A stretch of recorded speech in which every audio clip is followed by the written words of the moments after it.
شروع اللہ کا نام لے کر جو بڑا مہربان نہایت رحم والا ہے۔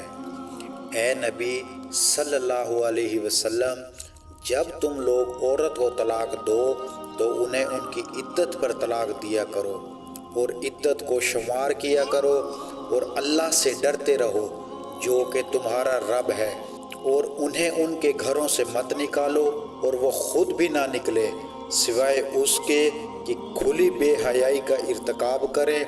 اور یہ اللہ کی مقررہ حدود ہے۔ جو شخص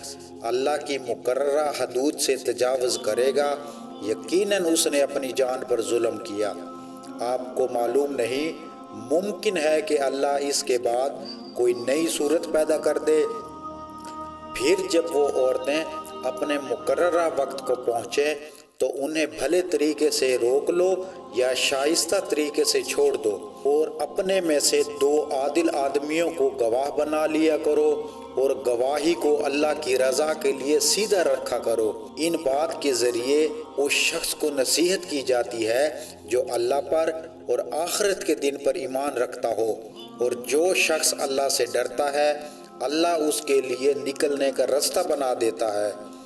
اور اسے ایسی جگہ سے رزق پہنچاتا ہے کہ وہاں اس کا گمان بھی نہیں جاتا، اور جو شخص اللہ پر بھروسہ رکھے اللہ اس کے لیے کافی ہو جاتا ہے۔ بے شک اللہ اپنا حکم پورا کر کے رہتا ہے۔ یقیناً اللہ نے ہر چیز کے لیے ایک خاص اندازہ مقرر فرما رکھا ہے، اور تمہاری عورتوں میں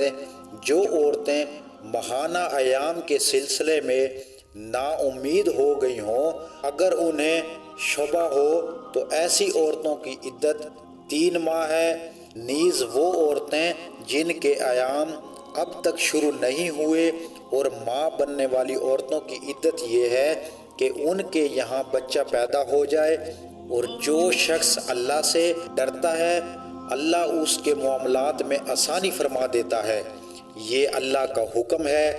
جو اس نے تمہاری طرف نازل کیا، اور جو شخص اللہ سے ڈرتا ہے اللہ اس کے گناہوں کا کفارہ کر دیتا ہے اور اسے اجر عظیم عطا فرماتا ہے۔ ان لوگوں کو اپنی حیثیت کے مطابق وہیں رہائش فراہم کرو جہاں تم خود رہتے ہو، اور انہیں نقصان مت پہنچاؤ کہ ان پر تنگی کرنے لگو، اور اگر وہ عورتیں ماں بننے والی ہوں تو ان پر اس وقت تک خرچ کرو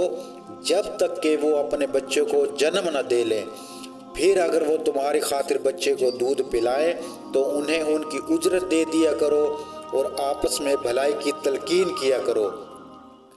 اور اگر تم آپس میں تنگی محسوس کرو تو اسے کوئی دوسری عورت دودھ پلائے تاکہ گنجائش والا اپنی گنجائش کے مطابق خرچ کرے، اور جس شخص کا رزق تنگ ہو وہ اس میں سے خرچ کرے جو اللہ نے اسے دیا ہے۔ اللہ کسی نفس کو پابند نہیں کرتا سوائے اس چیز کے جو اس نے اسے دی۔ ان قریب اللہ سختی کے بعد آسانی کر دے گا، اور کتنی ہی بستیاں ہیں جنہوں نے اپنے رب اور اس کے پیغمبروں کے حکم سے سرکشی کی، سو ہم نے ان کا سخت محاسبہ کیا اور ہم نے انہیں بالکل مختلف عذاب میں مبتلا کر دیا، سو انہوں نے اپنے کیے کا مزہ چکھا اور ان کے معاملات کا انجام نقصان پر ہوا۔ اللہ نے ان کے لیے سخت عذاب تیار کر رکھا ہے، سو اہل عقل جو ایمان لائے ہو اللہ سے ڈرو، یقیناً اس نے تمہاری طرف اپنی نصیحت نازل کی ہے، یعنی ایک پیغمبر جو تمہارے سامنے اللہ کی واضح آیتوں کی تلاوت کرتا ہے تاکہ ان لوگوں کو جو ایمان لائے اور انہوں نے نیک اعمال کیے اندھیروں سے نکال کر روشنی کی طرف لے جائے۔ جو شخص اللہ پر ایمان لائے اور نیک اعمال کرے اللہ اسے ایسے باغات میں داخل کرے گا جن کے نیچے نہریں بہتی ہوں گی، اور ان میں ہمیشہ رہیں گے۔ یقیناً اللہ نے انہیں بہترین رزق عطا فرمایا۔ اللہ وہی ہے جس نے 7 آسمانوں کو پیدا کیا اور اتنی ہی زمینوں کو بھی، ان کے درمیان اس کا حکم نازل ہوتا ہے تاکہ تم جان لو بے شک اللہ ہر چیز پر قادر ہے، اور یہ کہ اللہ نے اپنے علم میں ہر چیز کا احاطہ رکھا ہوا ہے۔